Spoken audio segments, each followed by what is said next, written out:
Welcome to Professor Benzene. This is Professor Benzene. Today we are discussing the fourth part of the solutions to NCERT questions of the third chapter of class 11th chemistry, classification of elements and periodicity in properties. In this video, we will discuss solutions to exercise questions 25 to 32. So let's begin. 25th question is, would you expect the first ionization enthalpies of two isotopes of the same element to be the same or different? Justify your answer. यानी कि एक ही element के दो isotopes की first ionization enthalpy same होगी या अलग होगी? Justify the answer. The ionization enthalpy of an atom depends upon the number of electrons and protons, nuclear charge of that atom. Electron कितने हैं वैलेंस शेल में और न्यूक्लियर चार्ज कितना है, इन बातों पर डिपेंड करता है कि आयनाइजेशन एंथैल्पी कितनी होगी. Now the isotopes of an element have the same number of protons and electrons. Therefore, the first ionization enthalpy of two isotopes of the same element should be same. अब isotopes में number of electron और number of proton दोनों ही same होते हैं, तो effective nuclear charge same रहेगा overall, इसलिए जो आयनाइजेशन एंथैल्पी है वो भी सेम होगी. Next, what are the major differences between metals and non metals? Metals और नॉन मेटल्स के बीच मेजर डिफरेंसेस क्या क्या है? तो metals can lose electrons easily, non metals can not lose electrons easily, they can accept. So metals cannot gain electrons easily, non-metals can gain electrons easily. Reverse चीज़ है. Metals generally form ionic compounds, non-metals generally form covalent compounds. Metallic oxides are basic in nature, non-metallic oxides are acidic in nature. Metals have low ionization enthalpies and non-metals have high ionization enthalpies. Metals में low क्यों होती है? आखिरी shell में से एक या दो इलेक्ट्रॉन्स होते हैं, तो लूज़ करना आसान है, इसलिए एनर्जी कम लगेगी. और नॉन मेटल्स में इलेक्ट्रॉन ज़्यादा होते हैं, तो उसमें लूज़ करना बहुत मुश्किल है, इसलिए वो काफ़ी ज़्यादा वैल्यू होती है एंथैल्पी की. Metals have less negative electron gain enthalpies and non metals have high negative electron gain enthalpies. Non metals electron accept जल्दी करते हैं, इसलिए उनकी नेगेटिव इलेक्ट्रॉन गेन एंथैल्पी ज़्यादा होती है, और नॉन मेटल्स जल्दी नहीं करते, इसलिए उनकी कम होती है. Metals are less electronegative, they are rather electropositive elements. Metals जो होते हैं वो इलेक्ट्रोपॉजिटिव होते हैं, नॉन मेटल्स इलेक्ट्रोनेगेटिव होते हैं.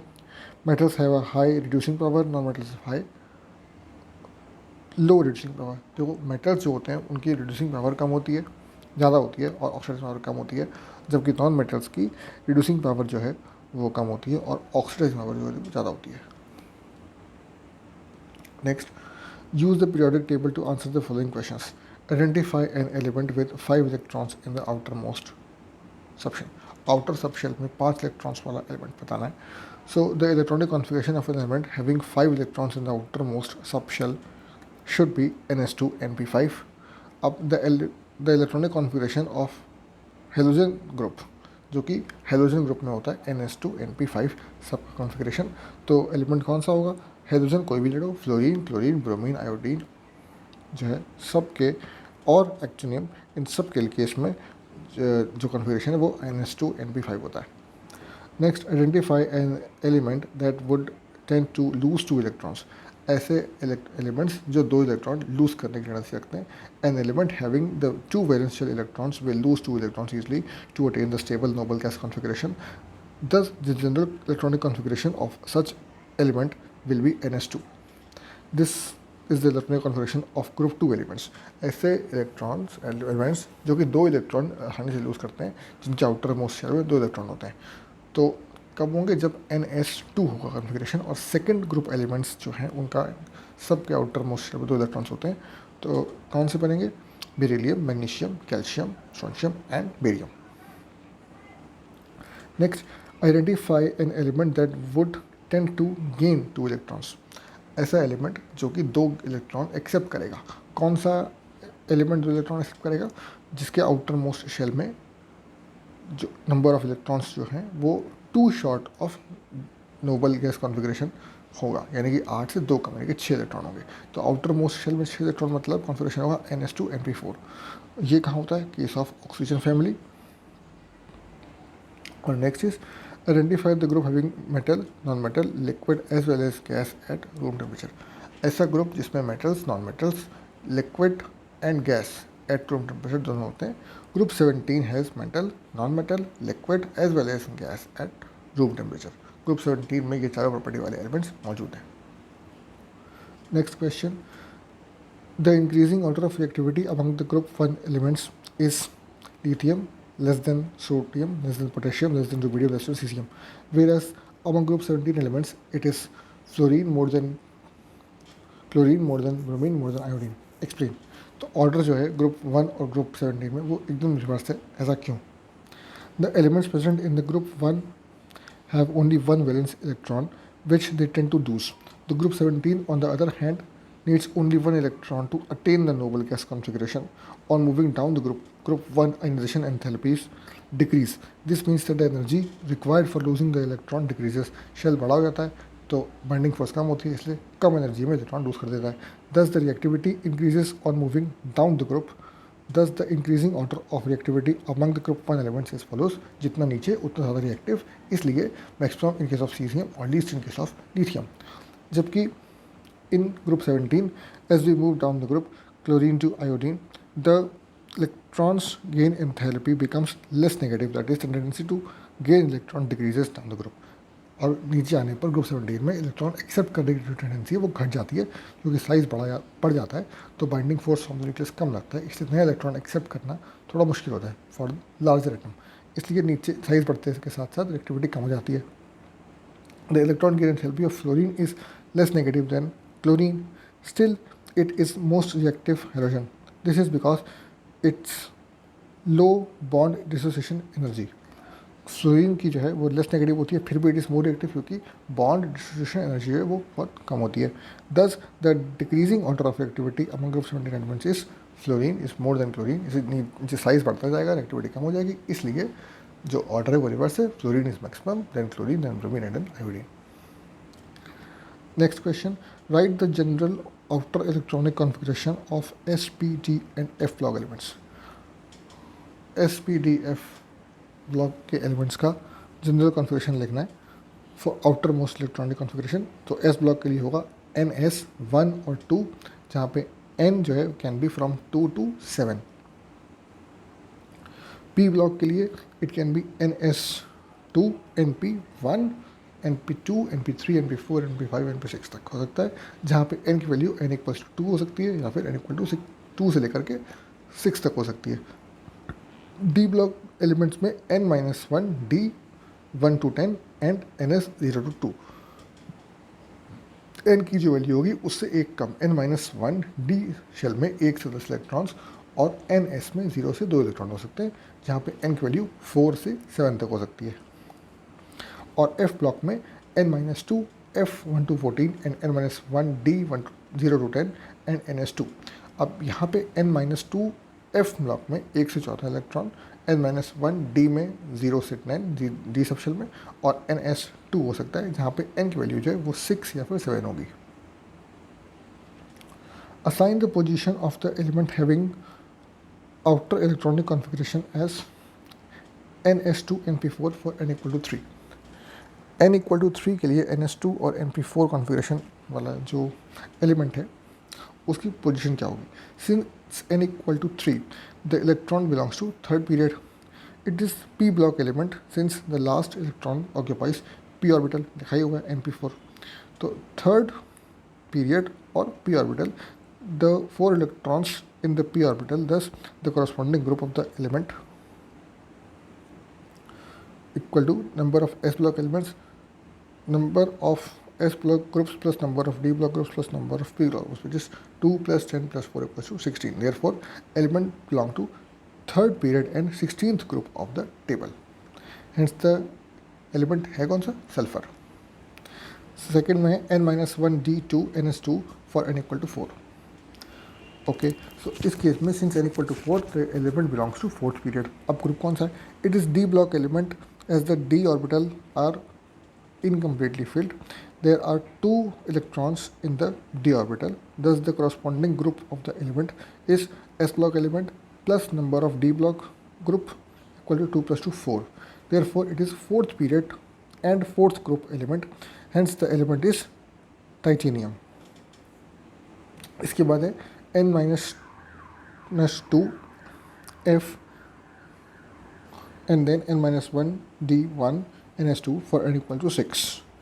इसके लिए फिल करना है, तो यहाँ पे केस क्या n इक्वल टू 6 दिया हुआ है, तो जो है इसका अगेन 6th पीरियड हो गया।